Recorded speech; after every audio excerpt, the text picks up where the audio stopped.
I love romantic comedies. They're a guilty pleasure I indulge in when I'm feeling hopelessly romantic, and they help me regain my faith in the power of love. Though I personally see the value in these stories, they've fallen out of favor with filmmakers, critics, and audiences in recent years.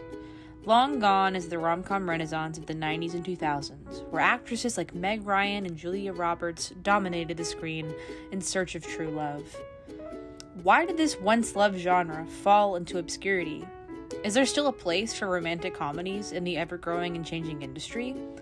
I believe the rom-com is an underappreciated and quintessentially American genre that can and should make a comeback.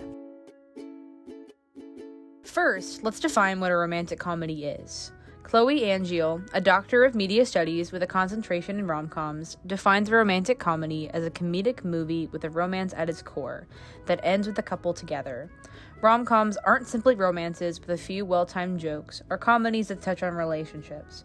Romance and comedy are inextricably linked in these films, as their name implies, and they have specific elements that are characteristic of the genre. These include tropes and an easy-to-follow formulaic structure.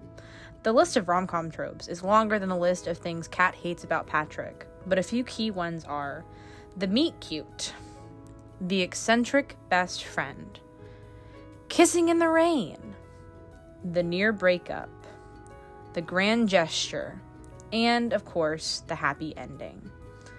Romantic comedies also follow a similar story structure, as identified by Julia Antonio of Film Inquiry, that mimics the ups and downs of a real relationship. The climax of these stories almost always involves the couple deciding whether they should part ways or continue their relationship, and almost always they end up together, happily ever after. The happy ending is one of those qualities that makes romantic comedies distinctly American and distinctly unrealistic. These films show idealized versions of love and relationships that often don't occur in real life.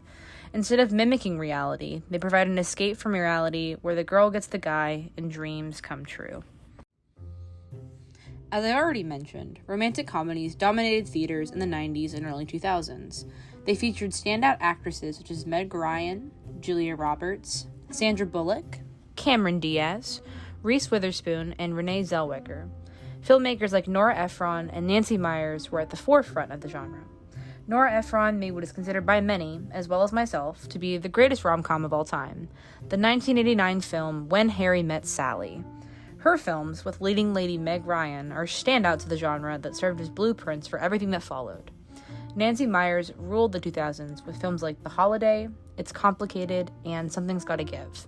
These films were made by women with a target audience of women, an atypical occurrence in the film industry. There are men, however, that have said, "I'll have what she's having." Judd Apatow, acclaimed comedic director and producer, made his mark on the genre with films like Knocked Up and Forgetting Sarah Marshall, which are catered more towards men. Romantic comedies are still made today, but they don't have the same level of relevancy or appeal that they once had. So, the question is, why did romantic comedies fall out of fashion? There are three main reasons why they don't make them like they used to. The first is sexism. Surprise, surprise. Romantic comedy has a negative connotation in the minds of both men and women because of the misogynistic ideals that permeate American society.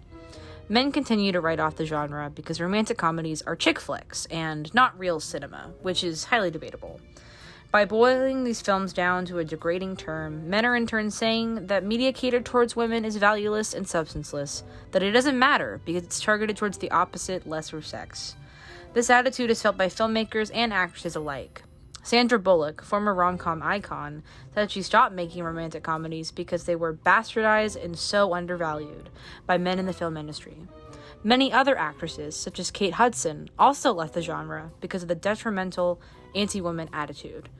It isn't by chance that a female-dominated genre is dying out. Due to the state of our world, audiences aren't buying into the escapism that characterizes the genre.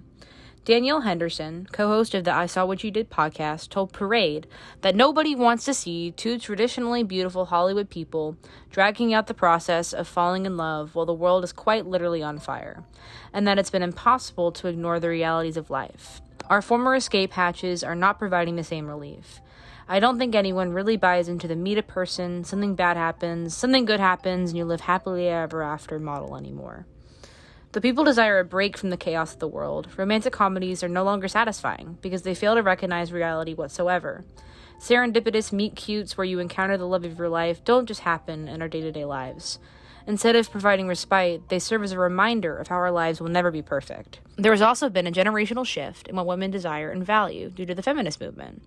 We now live in a world where women have value apart from their male counterparts, and some believe that romantic comedies harken back to an era where women were viewed as lesser than. Women don't need men to be fulfilled, and rom-coms reinforce the idea that men are essential for happiness. A woman can aspire to have more than just a relationship. Additionally, Americans are calling for more diversity in the media they consume. Most romantic comedies feature white, able-bodied heterosexual couples and do not reflect the diversity found within the United States. With the increasing acceptance and appreciation of those who do not fit the traditional rom-com mold, the old formula for films is no longer acceptable. People of color and the queer community do not see themselves represented in the genre and will no longer stand for the lack of representation. The main reason for the lack of romantic comedies in recent years is money. According to Scott Meslow, author of From Hollywood with Love, The Rise and Fall and Rise Again of the Romantic Comedy, while rom-coms typically make money, they don't make Marvel-sized money, a problem in a Hollywood increasingly fixated on home runs instead of base hits.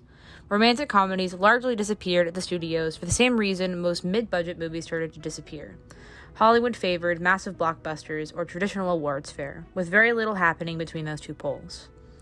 The big studios don't want to spend money on films that seemingly won't make money, even if those films are loved by many, and that's the sad truth.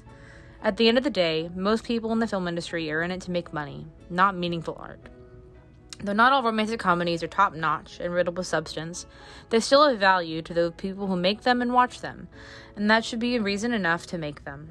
Unfortunately, the lack of funding has nearly killed the genre. Despite all the reasons for the fall of the romantic comedy, I think there still exists a place for the genre in today's industry. The films, however, will have to adapt to the changing times. Romantic comedies were so successful in the first place because they were feel-good stories that warmed the heart. Macon Ackerman, who starred in The Proposal and Couples Retreat, said that for audiences, rom-coms are just a great escape and a lot of fun, a way to make fun of romance and relationships and the things that can go wrong.